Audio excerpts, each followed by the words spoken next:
world and shaken the international order. For months, we have exposed Russia's long list of lies. They claimed they did not plan to invade Ukraine, but they did. They claimed they were withdrawing their troops, but they sent in even more. They claim to be protecting civilians, but they are killing civilians.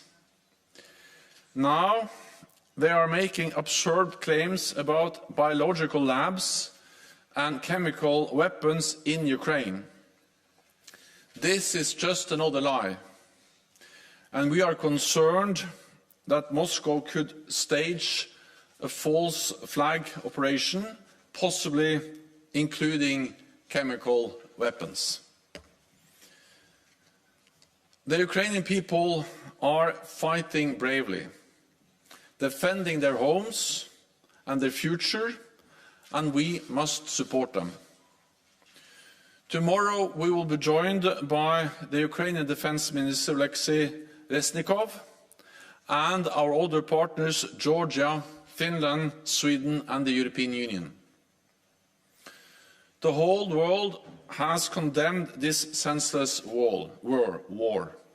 NATO allies, the European Union and other countries have introduced unprecedented sanctions on Russia. For many years, NATO allies have trained tens of thousands of Ukrainian troops. Many of them are now fighting on the front lines. Allies have also provided significant quantities of critical equipment, including anti-tank and air defense weapons, drones, ammunition and fuel. This training and equipment is helping Ukraine to defend itself. Ukraine has a fundamental right to self-defense enshrined in the UN Charter, and NATO allies and partners will continue to help Ukraine uphold that right by providing military equipment and financial and humanitarian assistance. NATO's core task is to protect and defend all allies. We have responded to this crisis quickly, activating our defense plans, raising our readiness and deploying the NATO response force for the first time for collective defense.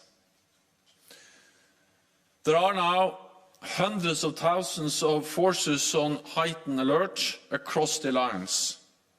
100,000 US troops in Europe and around 40,000 troops under direct NATO command, mostly in the eastern part of the alliance. Backed by major air and naval power, as well as air defenses. The US is currently deploying Patriot batteries to Poland, and Germany and the Netherlands are also deploying Patriots to Slovakia. All of this sends an unmistakable message. An attack on one ally will be met with a decisive response from the whole alliance. Russia's invasion of Ukraine and its military integration in Belarus creates a new security reality on the European continent. So we need to reset NATO's military posture for this new reality. Tomorrow, ministers will start an important discussion on concrete measures to reinforce our security for the longer term in all domains. On land, this could include substantially more forces in the eastern part of the alliance at higher readiness and with more pre-positioned equipment. We will also consider major increases to our air and naval deployments, strengthening our integrated air and missile defense, reinforcing our cyber defenses, and holding more and larger exercises. I expect we will task NATO's military commanders to develop options for our Madrid summit in June. Major reinforcements of our defense will require major increases in investment. I welcome that Germany and other allies have already announced they are stepping up. And I encourage all allies to spend a minimum of 2% of GDP on defense. We must do more, so we must also invest more to protect peace and freedom and uphold our values at this critical time. And with that, I'm ready to take your questions. Okay, we'll start with CNN. Thank you. I'm wondering whether you can say whether the NATO alliance has seen evidence that China has been providing Russia with any kind of assistance that would help it on the battlefield, whether that's military equipment or MREs, food for troops, anything of that kind. And also with regard to the situation that we saw earlier this week with Russia targeting a military base very close to Poland's border, I'm wondering what you can say about the kind of red lines and whether there would be any kind of consequences if a missile, for example, were accidentally to enter NATO territory or on purpose. Thank you.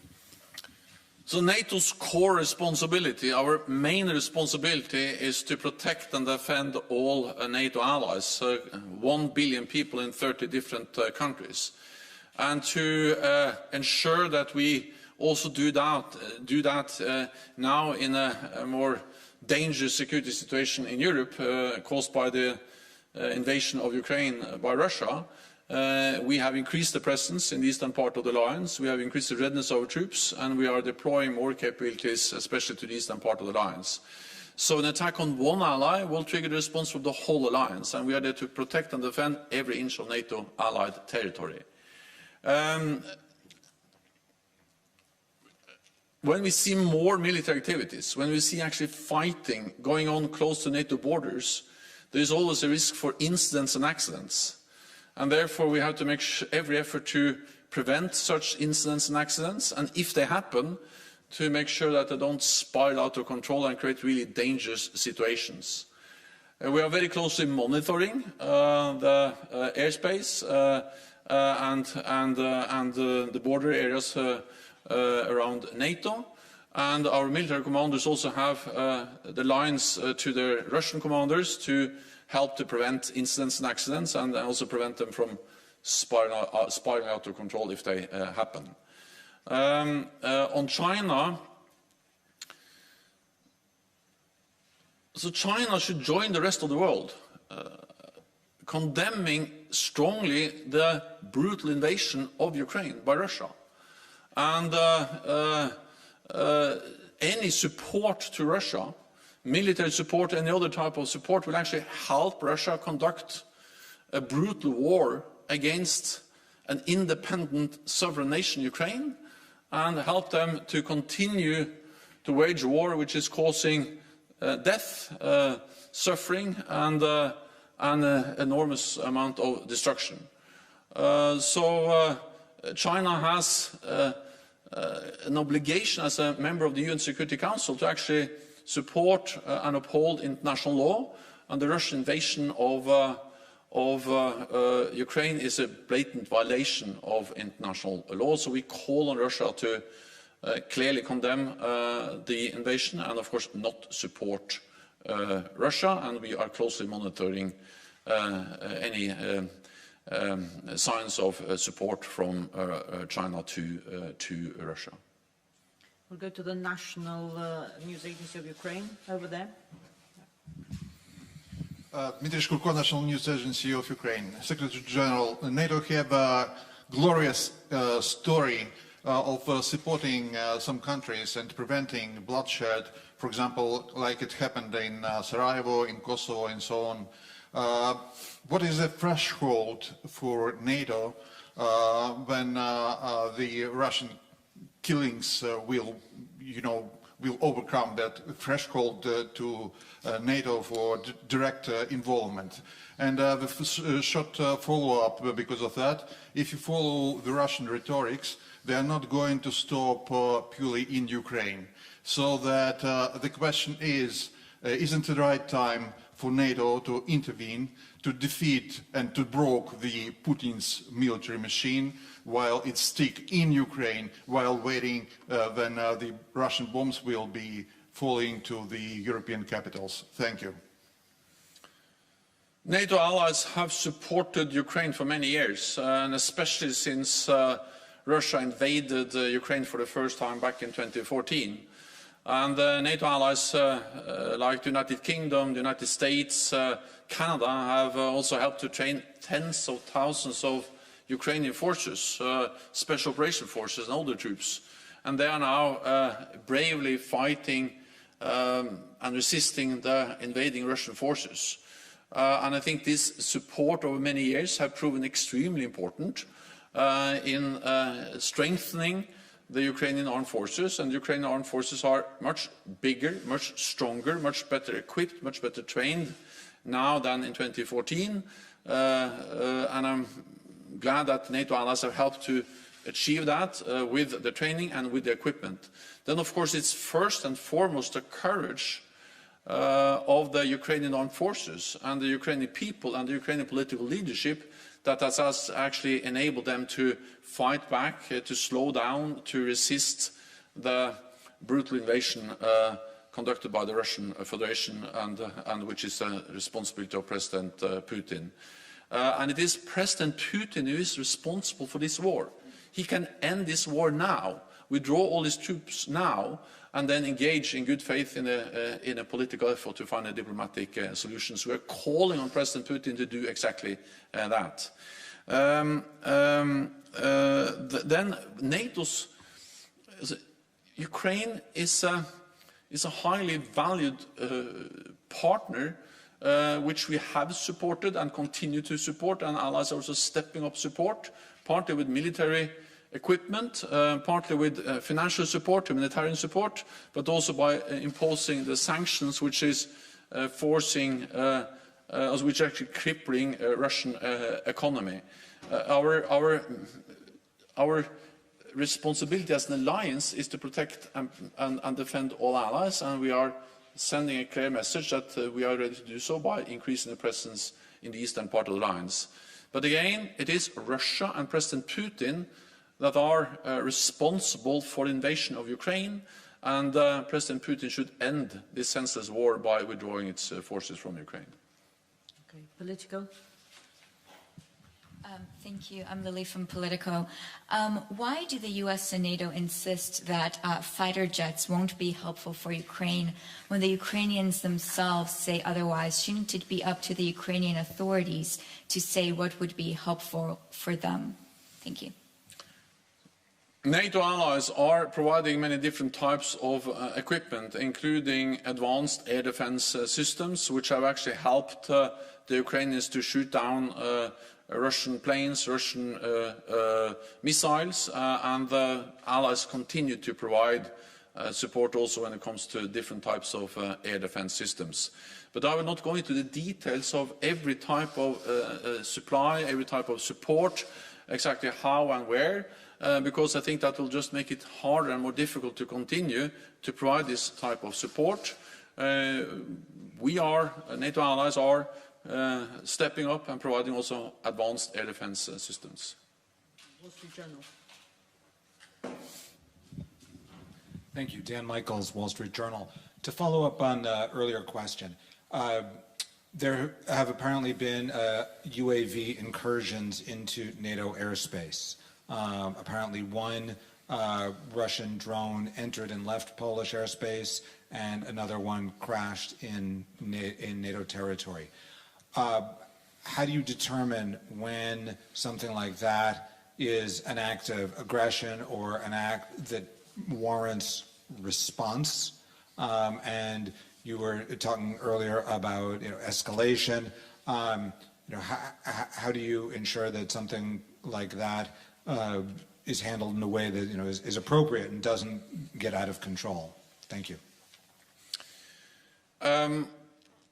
Well, I cannot confirm the latest incidents you are referring to, but in general I can say that we are stepping up our vigilance, our presence, the way we monitor our airspace, and including by deploying new Patriot batteries to the eastern part of the alliance. And by doing that, and also through our AWACS surveillance planes and increased air policing, air patrolling, we are both increasing the capabilities we have to monitor, to track, but also to ensure that we are able to react if needed.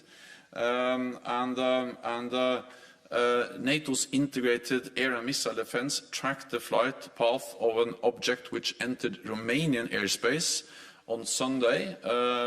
In response, Romanian fighter aircraft scrambled immediately to investigate, and the Romanian authorities and NATO are reviewing this incident, as we're also reviewing the incident that ended with the crash of a drone in Croatia.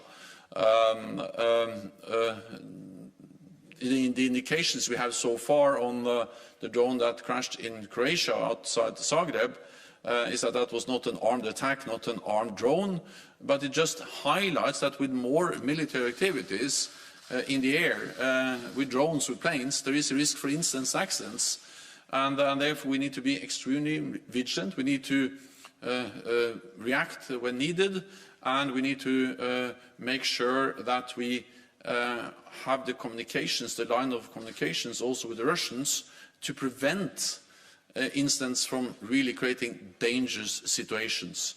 So that's the reason why we are increasing the presence and also the surveillance and monitoring of the airspace over NATO. Bloomberg, lady in blue, just behind. Yeah. Thank you for your, the question. Natalia Drozdiak from Bloomberg. I just wanted to follow up on what you said in your introduction about the risk of false flag event and Russia maybe using chemical weapons. How would NATO respond in such a scenario? Is this a red line for potential NATO intervention? Thank you. Any use of chemical weapons will be a violation of international law, will be a violation of the ban that, or the treaty that bans chemical weapons, and Russia has signed to that convention. We call on Russia not to use chemical weapons. We call on Russia to withdraw all its forces and to stop the fighting, but in particular not to use any chemical weapons. Russia has used chemical agents before to attack and actually kill political opponents. We have also seen that Russia has supported the Assad regime in Syria and helped to facilitate the use of chemical weapons several times in Syria. And any use of chemical weapons is absolutely unacceptable, and therefore it is also extremely important that Russia understands that it is unacceptable if they consider any use of chemical weapons, and we are also very vigilant about the possibility of them trying to stage some kind of pretext false flag operation to provide an excuse for any type of use of chemical weapons. Okay, we'll go to NPR, Deutsche Welle, lady in pink. Thank you very much. Just somewhat of a follow-up on Natalia's question. She was asking whether NATO, what NATO would do and whether this changes your red lines. So as you say that you are looking at NATO's military posture again, is this something that you would consider changing? You have said that this would be a war crime, and we know that simply warning Russia against doing something is not enough of a deterrent to stop it. So if NATO knows, or if NATO sees that a chemical attack could take place and you say that's a war crime, would NATO consider changing the fact that it would not intervene in case of such a threat? Thank you. Our main responsibility is to protect and defend all NATO allies. It is important that Russia understands that we are there to do exactly that. We have conveyed a very clear message to Russia about that we also see when they try to stage pretexts for the use of chemical weapons. We have seen that they, throughout this crisis, have tried to create different kinds of false flag operations to try to provide excuses for the use of force. We saw that in the lead-up to the intervention, and now we have seen them accusing Ukraine and also NATO allies developing chemical weapons, and that's an absolute lie. and therefore it also makes us a bit concerned about the possibility that they are actually planning to do that. The President of the United States and other allies also made it very clear that if they use chemical weapons, there will be a high price to pay. But I will not speculate about any military response from the NATO side, except for saying very clearly that NATO's main responsibility is to make sure that we defend and protect all allies. DPA, gentleman in white, just behind, yeah. No, just, no, okay. Frankfurt Allgemeine Zeitung. Thomas Kutschka, Frankfurt Allgemeine Zeitung. Secretary General, after the demise of the INF Treaty, it's been NATO's position that the Russian deployment of SSC-8 will not be reciprocated by the deployment of medium or intermediate nuclear-capable missile systems. In the light of the Russian aggression against Ukraine and President Putin's threats, nuclear threats to NATO, in your view, does this stance need to be reviewed? The demise of the INF Treaty was a serious setback for international arms control, because the INF Treaty, agreed in 1987, banned all intermediate range weapon systems. Then over the last years, over actually several years, we have seen that Russia has deployed a new missile which violates this treaty, and then that led to the demise of the treaty a few years ago. We have stated from the NATO, and Russia has deployed these weapons over now several years, the SSC-8. We have made it clear that we will not mirror what Russia does. So we have no plans to deploy nuclear-capable intermediate-range land-based systems in Europe. At the same time, we need to be able to make sure that we are able to respond and protect all allies, also in a new security environment where Russia has deployed more nuclear-capable missiles. And therefore, we have to do many things at the same time. We need to strengthen our air and missile defense. We are doing that. We need to invest more in advanced conventional capabilities, including fifth-generation aircraft. And I welcome the German decision to invest in fifth-generation aircraft. We need also to increase the readiness and our ability to monitor, detect, and of course we also need to make sure that NATO's nuclear deterrent remains safe and secure and effective. And that's exactly what we are doing when we are now making sure that we exercise and ensure the effectiveness of our nuclear deterrent. Okay, we have Associated Press.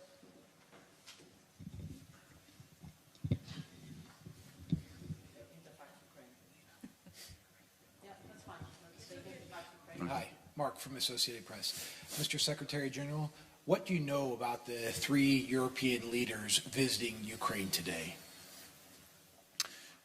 NATO allies and the European leaders have had extensive contacts with Ukraine and the political leadership in Ukraine, including with President Zelensky throughout the whole crisis and also to lead up to the crisis. I think it's important that leaders of NATO countries, of European member states, are engaging closely with President Zelensky. We will have the defense minister of Ukraine attending the NATO defense ministerial tomorrow by video link, and therefore I think it's important that we, at all levels in different formats, engage and meet with the Ukrainian political leadership. Interfax.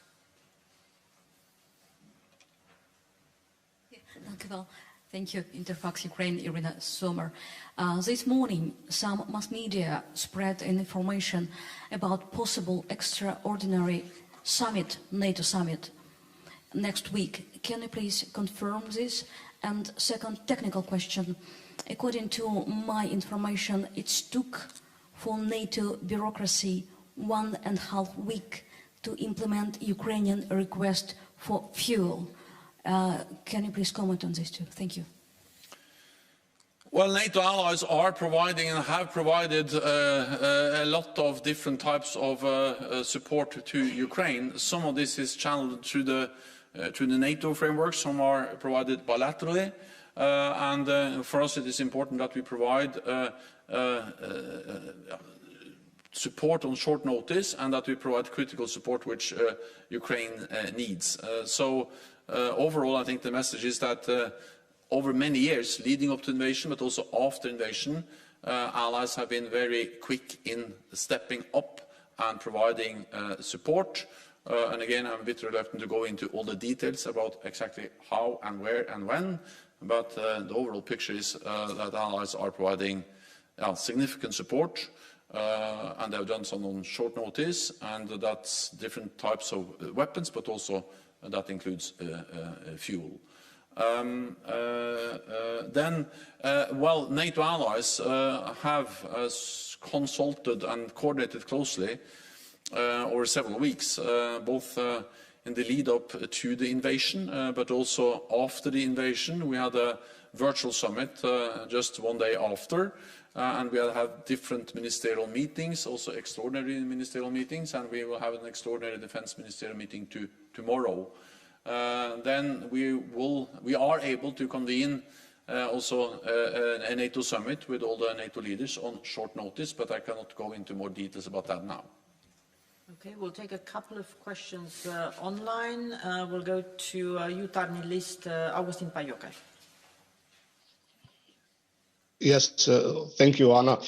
Secretary General, I have a question which many people in Croatia are asking. How is it possible that a drone of 6 tons heavy enters NATO airspace and flies for around an hour and crashed in the capital of a NATO member state, while you are so vigilant in defending NATO sky? And do you know something more, whether it really was a drone without a weapon or something? Because the Prime Minister and Minister of Defense said that there was an explosive device in this flying object that crashed in Zagreb. Thank you. Well, I spoke with Prime Minister Plenković on Sunday, and we are working together to establish all the facts. But the preliminary indications and information we have is that this was an unarmed drone, and that the drone was off course, and that it ran out of fuel and crashed outside Zagreb, or crashed in Croatia. But we will have more confirmed facts soon. But that's the information we have so far. I think also it is important to realize that allies are exchanging information, and that this drone was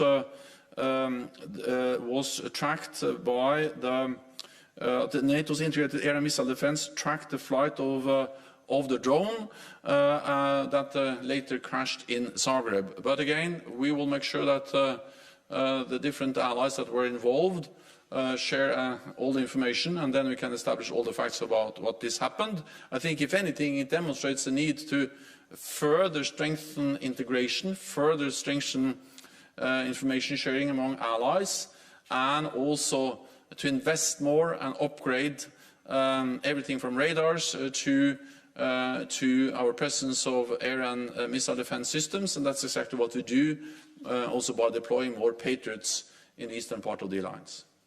Okay, we'll go to Robert Lupito, Calea Europeană. Thank you very much for taking my question. Mr. Secretary General, I want to ask you whether there will be a speed-up process for this establishment of the NATO battle group in Romania. And also, since you mentioned about a reset in NATO's defense posture after Russia's invasion into Ukraine, do you think that this reset will also mean an unitary approach, both for the northern part of the eastern flank and both for the southern part of the eastern flank? We will see the same level of troops and defense commitment in the Baltics, in Poland, and also in Romania and Bulgaria? Thank you very much. So we have already increased significantly our presence in the eastern part of the alliance, also in the Black Sea region, with more troops. I went to Romania a couple of weeks ago, and I met with US forces, German forces, and other forces there who have actually increased their presence. And now the lead elements of the NATO response force have been deployed to Romania, French troops.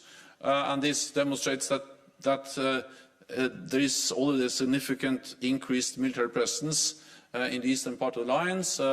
We speak about 40,000 forces on high readiness and the direct NATO command. Then we have the national forces. We have also bilateral arrangements. So in total, this is a quite significant presence both in Romania and the southeast of the alliance, but also in the Baltic region. This is our immediate response. And as I said, the battle groups is under establishment with the French-led VJTF element.